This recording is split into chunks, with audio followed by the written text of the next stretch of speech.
পঞ্চম শ্রেণী 2026 শিক্ষার্থী তোমাদের নতুন বিজ্ঞান বইয়ের প্রথম অধ্যায় জীবের আবাসস্থল। তো চলো আজকে আমরা সেই অধ্যায় সম্পূর্ণ আলোচনা করব।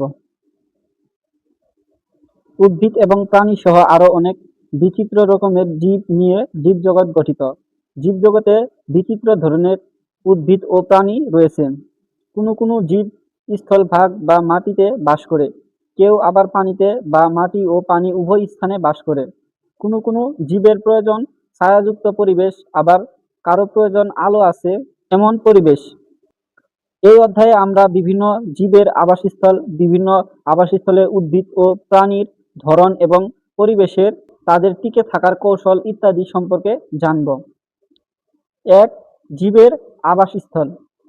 যেখানে কোনো জীব স্বচ্ছন্দে বসবাস করতে পারে সেটাই জীবের আবাসস্থল। জীবের আবাসস্থলগুলো কি কি? কাজ: উদ্ভিদ ও প্রাণী কোথায় জন্মে তা খুঁজে বের করো। যা করতে হবে: 1. বিদ্যালয় এবং নিজ বাড়ির আশেপাশে যে সকল উদ্ভিদ ও প্রাণী দেখেছি সেগুলোর নাম এবং এরা কোথায় জন্মেছে বা বাস করে তা নিচের ছকে লেখো। সারসংক্ষেপ: বিভিন্ন জীব বিভিন্ন ধরনের আবাসস্থলে জন্মে ও বসবাস করে। জল বা স্থলভেদে যেমন বিভিন্ন ধরনের উদ্ভিদ জন্মে, তেমনি বিভিন্ন ধরনের আবাসস্থলে ভিন্ন ভিন্ন রকমের প্রাণী বাস করে।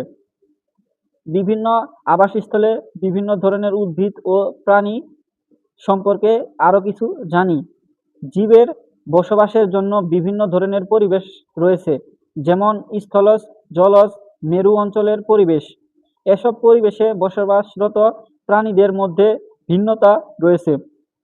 পরিবেশের বিভিন্ন অঞ্চলে যেমন ভিন্ন ভিন্ন বৈশিষ্ট্য রয়েছে, তেমনি এখানে বসবাসকারী বিভিন্ন ধরনের প্রাণীর মধ্যে বৈচিত্র্য লক্ষ্য করা যায়। স্থলজ আবাসস্থল: মাটি বা ভূমির পরিবেশে হলো স্থলজ আবাসস্থল। উদ্ভিদ ও প্রাণী একটি বড় অংশ স্থলজ পরিবেশে বসবাস করে। স্থলভাগে উদ্ভিদ হলো আম, জাম, কাঁঠাল, নারিকেল, কলা, নিম, করই, মেহগনি ইত্যাদি। এসব বড় বড় উদ্ভিদের নিচে ছায়াযুক্ত স্থান হলো ছোট ছোট উদ্ভিদের আবাসস্থল। বিভিন্ন ধরনের ঘাস বা তৃণ জাতীয় উদ্ভিদ স্যাঁতসেঁতে ভেজা ও ঠান্ডা স্থানে জন্মে। মস ও ফার্ন জাতীয় উদ্ভিদ। কোনো কোনো উদ্ভিদ আবার বড় উদ্ভিদের গায়ে আশ্রয় নিয়ে বেঁচে থাকে, যেমন অর্কিড ও বিভিন্ন ধরনের ফার্ন। আবার প্রাণীদের মধ্যে রয়েছে মানুষ, গরু, ছাগল, হাতি, বাঘ, শেয়াল, হাঁস, মুরগি, বিভিন্ন রকমের পাখি, ইঁদুর, কেঁচো, পিঁপড়া ইত্যাদি। স্থলজ আবাসস্থলের মধ্যে অনেক বৈচিত্র্য রয়েছে, যেমন বনজ, মরুজ, তৃণভূমি ইত্যাদি। বনজ আবাসস্থল: যখন কোনো স্থানে প্রাকৃতিকভাবে বিভিন্ন ধরনের উদ্ভিদ প্রচুর পরিমাণের জন্মায় তখন সেখানে বনের সৃষ্টি হয়, যেমন আমাদের দেশের শালবন, সুন্দরবন। বনের উদ্ভিদ সমূহের মধ্যে শাল বা গজারি, মেহগনি, সুন্দরী, গেওয়া, গর্জন অন্যতম। এছাড়াও আছে গুল্ম, তৃণ, মস ও ফার্ন জাতীয় উদ্ভিদ। বনজ পরিবেশে অনেক প্রাণীও বসবাস করে, যেমন আমাদের সুন্দরবনে বাঘ, হরিণ, বানর, কুমির ও বিভিন্ন ধরনের পাখি আবাসস্থল। ব্যাঙ উভচর প্রাণী। শিশু অবস্থায় এরা পানিতে থাকে, বড় হয়ে মাটি ও পানি উভয় স্থানে বসবাস করে। সাপ, ইঁদুর, কাঁকড়া মাটির গর্তে বাস করে। আমাদের দেশে হাতির আবাসস্থল হলো চট্টগ্রাম ও পার্বত্য চট্টগ্রামের বনভূমি। আমাদের জাতীয় প্রাণী রয়্যাল বেঙ্গল টাইগার শুধু সুন্দরবনেই বাস করে। তৃণভূমি: স্থলজ পরিবেশের মধ্যে অনেক স্থানে বিস্তীর্ণ এলাকা জুড়ে ঘাস জাতীয় উদ্ভিদের প্রাধান্য থাকে। এ ধরনের আবাসককে বলে তৃণভূমি। এখানে থাকে শন, নলখাগড়া, বিরুৎ ও গুলম জাতীয় উদ্ভিদ। প্রাণীদের মধ্যে থাকে হরিণ, কুকুর, খরগোশ, শেয়াল, বাজ পাখি, পেঁচা, হায়না ইত্যাদি। মরুজ আবাসস্থল: মরুভূমি হল স্থল আবাসস্থলের মধ্যে একটি বিশেষ বৈশিষ্ট্য সম্পন্ন অঞ্চল। উচ্চ তাপমাত্রা, কম বৃষ্টিপাত, দিন ও রাতের তাপমাত্রায় ব্যাপক পার্থক্য এবং শুষ্ক আবহাওয়ার মরুজ আবাসস্থলের প্রধান বৈশিষ্ট্য। খেজুর, ফার্নিমন, শাসহ, বিভিন্ন ধরনের ক্যাকটাস ও গুলম এই অঞ্চলের উদ্ভিদ। মরুজ আবাসস্থলের প্রাণীদের মধ্যে রয়েছে উট, গিরগিটি, টিকটিকি, সান্ডা ও বিভিন্ন ধরনের পতঙ্গ। মেরু আবাসস্থল। পৃথিবীর কোনো কোনো অঞ্চল বরফে ঢাকা থাকে, যেমন মেরু অঞ্চল। এ অঞ্চলে খুব কম উদ্ভিদ জন্মে। এদের মধ্যে আছে আর্কটিক উইলো, কটন, গ্লাস ও লাইকেন জাতীয় উদ্ভিদ। কিছু অন্য বৈশিষ্ট্যের প্রাণী এ অঞ্চলে বাস করে, যেমন শ্বেত ভাল্লুক, শিল, পেঙ্গুইন ইত্যাদি। জলজ আবাসস্থল। সারা বছর পানি থাকে এমন আবাসস্থলগুলো জলজ আবাসস্থল। সমুদ্র, নদী, পুকুর, খাল, বিল ইত্যাদি হলো জলজ আবাসস্থল। এসব আবাসস্থলে পরিবেশও ভিন্নতা রয়েছে। এর মধ্যে একটি হলো স্বাদুপানির জলজ পরিবেশ, যেমন নদী, পুকুর, খাল, বিল ইত্যাদি। এই পরিবেশে জন্মানো বিভিন্ন উদ্ভিদের মধ্যে রয়েছে শাপলা, পদ্ম, কচুরিপানা, খুদিপানা, টুপাপানা ও বিভিন্ন ধরনের শৈবাল। প্রাণীদের মধ্যে রয়েছে রুই, কাতলা, মৃগেল, পাঙ্গাস সহ অনেক ধরনের মাছ, কুমির, কাছিম, কাঁকড়া, শামুক, ঝিনুক, চিংড়ি ইত্যাদি। সামুদ্রিক আবাসস্থল। জলজ পরিবেশ হলেও সমুদ্রের পানি নদী, পুকুর, খাল ও বিলের পানি থেকে আলাদা। সমুদ্রের পানি লবণাক্ত। এই পানিতে যে সকল উদ্ভিদ ও প্রাণী বাস করে তারা সাধারণ নদী, পুকুর বা খাল, বিলে বসবাসকারী উদ্ভিদ ও প্রাণীদের থেকে আলাদা। সামুদ্রিক পরিবেশে প্রধান উদ্ভিদ হল বিভিন্ন ধরনের সামুদ্রিক শৈবাল, যেমন লেমিনারিয়া, সার্গাসাম। এছাড়াও সামুদ্রিক ঘাস এর মধ্যে রয়েছে জাস্টেরা, হেলোডিউল ইত্যাদি। সামুদ্রিক প্রাণীগুলোর মধ্যে রয়েছে তিমি, ডলফিন, অক্টোপাস, হাঙর, লাল কাঁকড়া, তারা মাছ, জেলি ফিশ সহ অসংখ্য প্রজাতির মাছ। সমুদ্রের লোনা পানি মাছের মধ্যে প্রধান হল রূপচাঁদা, লইট্টা, লাখা, কুরাল, সেমন, টুনা, ইলিশ ইত্যাদি। জলাভূমি। কিছু কিছু নিচু এলাকা বছরের বেশিরভাগ সময় জলমগ্ন থাকে, বাকি সময় শুষ্ক থাকে। এদের বলে জলাভূমি। এসব এলাকায় ঋতু অনুযায়ী উদ্ভিদ ও প্রাণীর উপস্থিতি ভিন্ন ভিন্ন হয়। বাংলাদেশের হাওর বাওর এ ধরনের জলাভূমি। এ ধরনের জলাভূমি স্বাদুপানির হতে পারে, যেমন রাতারগুলু, হাকালুকি হাওর এ ধরনের জলাভূমি। আবার নোনা পানির জলাভূমি হতে পারে, যেমন সুন্দরবন। পানির গভীরতার সাথে সাথে এখানে বৈচিত্র্যের পরিবর্তন হয়। এখানকার বিশেষ উদ্ভিদ হল কলমি, হেলেঞ্চা, হিজল, করস, বুরুন ইত্যাদি। এ পরিবেশে বিভিন্ন ধরনের প্রাণী, যেমন মাছ, সাপ, ব্যাঙ এবং জলচর পাখি দেখা যায়। 2. জীবের অভিযোজন। নির্দিষ্ট বাসস্থানের বা পরিবেশের সাথে জীবের খাপ খাইয়ে বেঁচে থাকার প্রক্রিয়াকে অভিযোজন বলে। পরিবেশে খাপ খাইয়ে নেওয়ার জন্য বিভিন্ন ধরনের উদ্ভিদের মধ্যে বিশেষ বিশেষ কিছু বৈশিষ্ট্য লক্ষ্য করা যায়। প্রাণীদের মধ্যে বাহ্যিক এবং অভ্যন্তরীণ গঠন নানা রকম পরিবর্তন দেখা যায়। বিভিন্ন পরিবেশে জীব কিভাবে নিজেকে খাপ খাওয়ায়। কাজ: জীবের অভিযোজন কৌশল অনুসন্ধান। যা লাগবে: 1. কচুরিপানা, 2. মুরগি ও হাঁসের পায়ের চিত্র। যা করতে হবে: 1. কচুরিপানা এক ধরনের জলজ উদ্ভিদ, এরা পানিতে ভেসে থাকে। কচুরিপানা ভালো করে পর্যবেক্ষণ করি। 2. আমরা নিশ্চয় লক্ষ্য করেছি এদের কাণ্ডে প্রচুর পরিমাণে ফাঁপা অংশ থাকে। কচুরিপানায় এই ফাঁপা অংশ থাকার কারণ কি? কচুরিপানায় এই ফাঁপা অংশ থাকা সম্পর্কিত ধারণা নিচের ফাঁকা জায়গায় লেখো।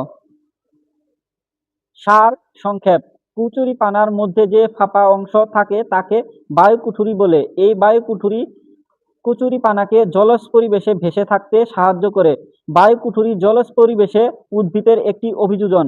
মুরগি পা গুলো শক্ত, লম্বা এবং শক্ত নখযুক্ত হয়, ফলে মুরগি মাটি খুঁড়ে পোকা বের করে খেতে পারে।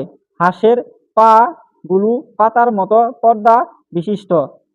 এতে হাঁস সহজে পানিতে সাঁতার কাটতে পারে। জীবের অভিযোজন সম্পর্কে আরো কিছু জানি।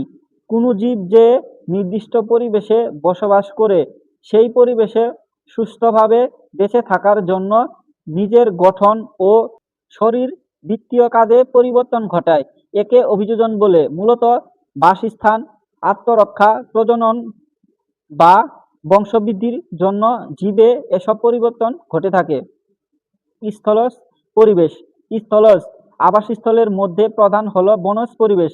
এখানে প্রচুর পরিমাণে বৃক্ষ জাতীয় উদ্ভিদ জন্মে। এদের কাণ্ড শক্ত ও মোটা এবং শাখা প্রশাখা যুক্ত। এদের মূল মোটা, শক্ত ও বিস্তৃত শাখা প্রশাখা যুক্ত। এরা কাণ্ডকে দৃঢ়ভাবে মাটির সাথে আটকে রাখতে পারে। শীতকালে বায়ু শুষ্ক থাকায় উদ্ভিদের পাতার মধ্যে পানি বের হয়ে যাওয়ার পরিমাণ স্বাভাবিকের চেয়ে বেশি। এতে পানিশূন্য হয়ে উদ্ভিদের মৃত্যু হতে পারে। এরকম বিপদ হতে রক্ষা পেতে কোনো কোনো উদ্ভিদ শীতকালে পাতা ঝরিয়ে ফেলে।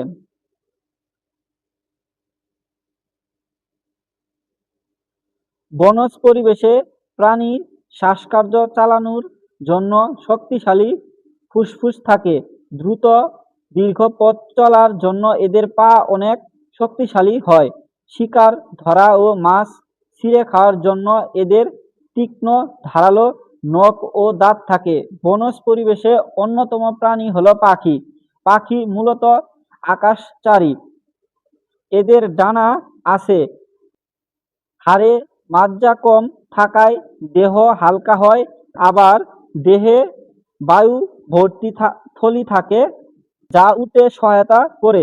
শিকারী পাখি যেমন ঈগলের শিকার ধরার জন্য তীক্ষ্ণ দৃষ্টিশক্তি, ধারালো বড় শির এবং শক্তিশালী ডানা রয়েছে। বনের কিছু প্রাণী যেমন গিরগিটি ও প্রজাপতি যে পরিবেশে বাস করে আত্মরক্ষার জন্য সেই পরিবেশে বর্ণ ধারণ করতে পারে। মরুজ পরিবেশে কম বৃষ্টিপাত এবং উষ্ণ ও শুষ্ক আবহাওয়ার কারণে উদ্ভিদগুলো ছোট ছোট ঝোপঝাড়ের মতো হয়। পানি জমা করে রাখার জন্য এসব গাছের পাতা ও কাণ্ড মোটা, চ্যাপ্টা এবং রসালো হয়। আত্মরক্ষার জন্য কোনো কোনো গাছের পাতা কাঁটায় রূপান্তরিত হয়, যেমন বিভিন্ন ধরনের ক্যাকটাস, খেজুর ইত্যাদি। মরুজ পরিবেশে প্রাণীরা শরীরে পানি ও খাদ্য সঞ্চয় করে রাখতে পারে, যেমন উট। সূর্যতাপ থেকে বাঁচার জন্য ছোট ছোট প্রাণীরা মাটির নিচে গর্ত করে বসবাস করে। জলজ পরিবেশে মেরু অঞ্চল বরফে ঢাকা থাকে। এরূপ পরিবেশে খুবই কম উদ্ভিদ জন্মে। এখানে কিছু অন্যান্য বৈশিষ্ট্যের প্রাণী বাস করে। তীব্র ঠান্ডায় উষ্ণ থাকার জন্য এসব প্রাণীদের শরীরের চামড়া নিচের পুরু চর্বি স্তর থাকে। এদের অধিকাংশই বরফের মতো সাদা লোমযুক্ত হওয়ায় সহজেই লুকিয়ে থেকে আত্মরক্ষা ও শিকার করতে পারে। এদের লম্বা, বাঁকানো এবং শক্তিশালী পা বরফের চলার জন্য অভিযোজিত হয়। জলজ পরিবেশ। জলজ পরিবেশে পানির ঢেউয়ের সাথে খাপ খাওয়ানোর জন্য উদ্ভিদের দেহ নরম হয় ও মূল সংক্ষিপ্ত হয়। ভেসে থাকার জন্য প্রচুর বায়ুকুঠুলি থাকে। অধিকাংশ ক্ষেত্রে অঙ্গজ বংশবৃদ্ধি করে। পানির ঢেউয়ের সাথে খাপ খাওয়ানোর জন্য মাছের দেহ মধ্যভাগ চ্যাপ্টা এবং মাথা ও নখের দিকে সরু হয়। পানিতে ভেসে থাকা ও চলাফেরার জন্য এদের দেহে বায়ুথলি বা পটকা থাকে। পাখনা ও লেজ এদের সাঁতার কাটতে সাহায্য করে। এরা ফুলকা দিয়ে পানিতে থাকা অক্সিজেন গ্রহণ করে শ্বাসকার্য চালায়। মাছ পানিতে কিভাবে অক্সিজেন নেয়?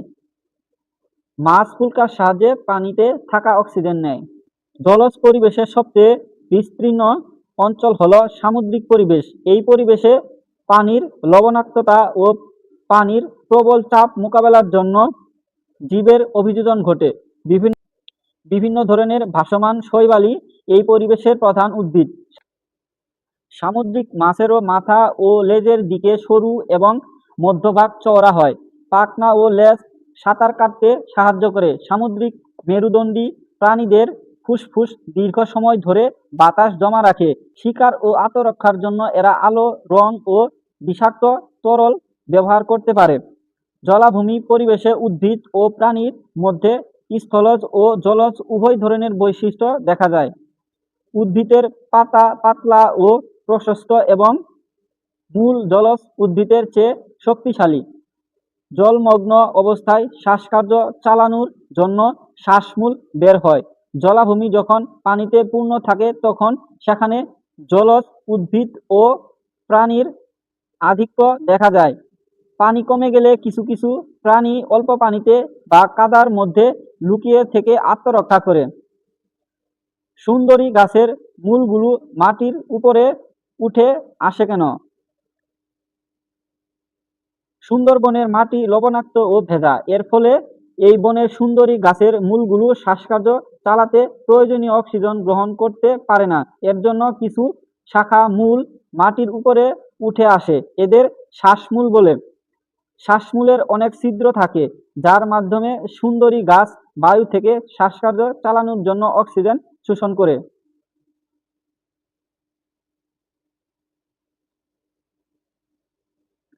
কাজ, জীবের আবাসস্থল ও অভিযোজনগত বৈশিষ্ট্য খুঁজে বের করো। নিচের ছকে কিছু উদ্ভিদ ও প্রাণীর নাম দেওয়া আছে। এরা কোন পরিবেশে বাস করে এবং এদের কোন কোন বৈশিষ্ট্য উক্ত পরিবেশে টিকে থাকতে সহায়তা করে তা নিচের ছকে লেখো। কয়েকজন সহপাঠীর সাথে ছকটি মিলিয়ে নিই ও আলোচনা করি, প্রয়োজনে শিক্ষকের সহায়তা নিই। প্রিয় শিক্ষার্থী, এই ছিল আজকের ভিডিও। ভালো লাগলে আমাদের চ্যানেলটি সাবস্ক্রাইব করে রাখতে পারো। ধন্যবাদ।